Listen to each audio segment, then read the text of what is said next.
Hey kiddos, so we're back for making inferences day 2. So yesterday we worked on being able to tell the difference from a fact and an inference. And now that we know the difference between a fact and an inference, we're actually going to start working on making inferences and being really good at using our clues in the text and our background knowledge to put it all together to make a really good educated guess. So here we go. I want you to look at this slide. I'm going to ask you a couple questions. I want you to pause this video while you think to the answers, jot them down on a piece of paper so that way when you push play, you're going to hear me explain what they are. Okay? Here we go. What is an inference? What is a fact? What are clues in the text? What is background knowledge? Okay, pause this video. I want you to answer these questions on a piece of paper. Okay? Push pause. All right. I'm going to assume that since you've pushed play, you have answered these questions on a piece of paper, okay? Please, please, please pause the video when I ask you to, and please, please, please be working on a piece of paper out to the side. All that's going to do, kiddos, is make you smarter, okay? So please, please, please make sure you're doing that. So what is an inference? We know that an inference is clues in the text, my background knowledge, put together to make a guess, okay? An educated guess. So let's do it again. Look at my hand motions. You can do them with me. It helps you remember things, I promise, okay? Clues in the text, my background knowledge, put together to make an inference, okay? Do it again. Clues in the text, background knowledge, put it together to make an inference, okay? What is a fact? A fact is a right there, word for word. I can find it. Let's do that with word for word. We always say word for word. What is a fact? It is word for word, okay? What are clues in the text? What is background knowledge? Well, we said we put those things together to make an inference, right? Clues in the text. Remember yesterday I was underlining those things in blue and in green. Those are clues in the text, little words that the author says to kind of give us some hints, to get our cogs moving up there, right, in the old brain, make us think about things. Our background knowledge, it's what we already know. It's our experiences, things that we've read about in a book or seen on TV, or things that have happened to us in our lives. That is our background knowledge. So what we're going to work on today is, now that we know the difference between a fact and an inference, we're actually going to work on making inferences. So here's our goal. I will be able to use details in the text to make inferences about my reading. Now, in class, I love to chant my goals. I love to make a big thing. I move my arms in the air. We make a big chant. And so I'm going to do that with you. And if you want to chant with me at home, I promise you it's really fun. Okay, ready? I will be able to use details in the text to make inferences about my reading. Good job. Oh, yeah. And then we do a dance party because we celebrate because we just read our goal. Okay, good job, kiddos. All right, so like we said, we know a fact. It's a right there answer. We can highlight it. What? Word for word. It's in the text. No guessing. Okay? An inference. Remember, clues in the text, background knowledge, put together to make an inference. We make a guess, right? An inference is an educated guess. Very good. So this is my I do time, kiddos, okay? So this is where I really need you to watch me. I really, really need you to listen to what I'm doing, to pay attention to what I'm saying, look at the screen, because you're going to have to do this on your own, okay? And so if you watch me do it, you're going to be able to do it better when it's your turn. All right, kiddos, so here we go. I've got my task card. I know good readers read the questions first. I'm going to read my questions first, so that way when I'm reading in my task card, I know what I'm looking for. So here we go. Got my handy dandy pen out. I am ready. Why is Cody in trouble? Do you guys know that my husband's name is Cody and he is in trouble all the time? Okay. And what makes you think so? So I'm looking for why is Cody in trouble and what makes me think so. So I'm going to underline, remember, underline my clues in the text. Okay. Here we go. Let's do that.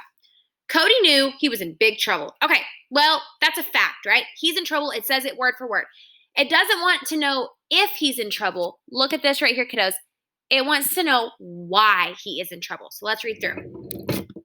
He looked gloomily at the math test on the desk in front of him. The door opened and Mr. Anders came into the office. I've called your parents and they're on their way, he said. Okay, so let's look for some clues in the text. All right, so he's got a math test. Mr. Anders, and he's in the office, and his parents have been called, and they're on their way. So that's the first part of making an inference, kiddos. Looking for those clues in the text. What is in the text? What does the author say that can help me make my guess? Okay. So now it's time for me to look at my background knowledge. So here we go. Another one that I meant to underline. He looked gloomily. What does it mean to be gloomily, however you want to say it? What does that mean? Well, we know he's in trouble. Okay. I'm going to assume, I'm going to make an inference, I'm going to make a guess here, that if you're like glumly or gloomily, you're kind of sad. Like you're like, oh, something's gone wrong, right? So that's a good clue. So I'm looking at he was looking at his test glumly. It was a math test. Mr. Anders came into the office. I'm gonna assume that's maybe the principal or the vice principal, right? Because he's in the office, and we know principals have offices. He's called their parents, and they have to come get him. What do I know about those things? Well, I know that if I get called to the office by the principal, I've probably done something wrong. I've probably broken a rule. I know that when I do a bad thing or I make a mistake, my parents have to be called. And I know it has to be a pretty big mistake for the principal to ask my parents to come to school, right? For my parent to have to come to school, maybe to talk to the principal, maybe to pick me up. And it's not just that I'm sick. There's a math test involved. And what do we know that you can do wrong on a test? You can cheat, right? You can cheat. So, and that's my background knowledge, right? I'm using all the things I know about having a math test in the principal's office, calling your parents. What do I know about those three things? That I probably did something wrong on that math test, and now I'm in big trouble, right? I probably cheated on that math test. So here we go. Here is our answer. Okay. My box is kind of hidden by my little video. We'll kind of pull it up a little bit. Okay. So I think that Cody is in trouble. I'm answering this first question. Remember, good readers, make sure that they're being very clear. Number one, I think that Cody is in trouble because he cheated on his math test, right? That's where I used my clues in the text that are blue.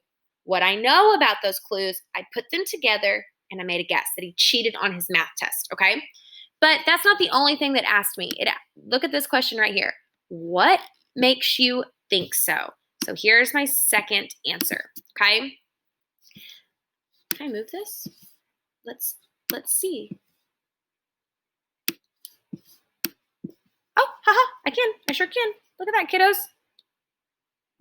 Boom. It's kind of funky. I like it. Okay. Number two, I think so because the text said he knew he was in big trouble. He was in the office, and because the teacher called his parents, and I know when you get into big trouble, I know you get into big trouble when you cheat. So what did I just do right there? What do you recognize about these words and these words? They're the same, right? I used what I underlined. I used my clues in the text, and that's what I used to prove my answer, right? I used them right here. I took what I read in the passage and I put it right here, okay? Very, very good. So here we go. What did I do to help me? Okay, if you're sitting at home, you have a sibling or a parent or somebody who can sit with you, I want you to pause this video. I want you to turn to them, and I want you to tell them, what did Miss Megan just do? What? Think about our hand motions. What did I do? I took what and put them together to make what? What did I just do? So pause this video, think through that for just a second. Okay. I used my clues in the text. It's what I underlined in blue. What I know, my background knowledge. I put them together to make an inference, which is a guess, an educated guess, okay? I'm using everything I know to make a good guess. So here we go. Here's our goal. Remember, I will be able to use details in the text. To make inferences about my reading. Do you think I met that goal? Do you think what I just did up there with that task card about Cody, do you think that I used details in the text to make inferences? I think so. So guess what? It's going to be your turn next. Guys, this is your model video, okay? Any point in time as you're working through inferences in the next couple of days, because this is what we're gonna work on for the next 3 days. If at any point in time you are struggling and you need help, come back and watch this video. This is where you need to look when you don't know what to do, okay? I cannot wait to see the awesome work that you guys do. Look on your slide below to see the directions for the next step, okay? See you guys.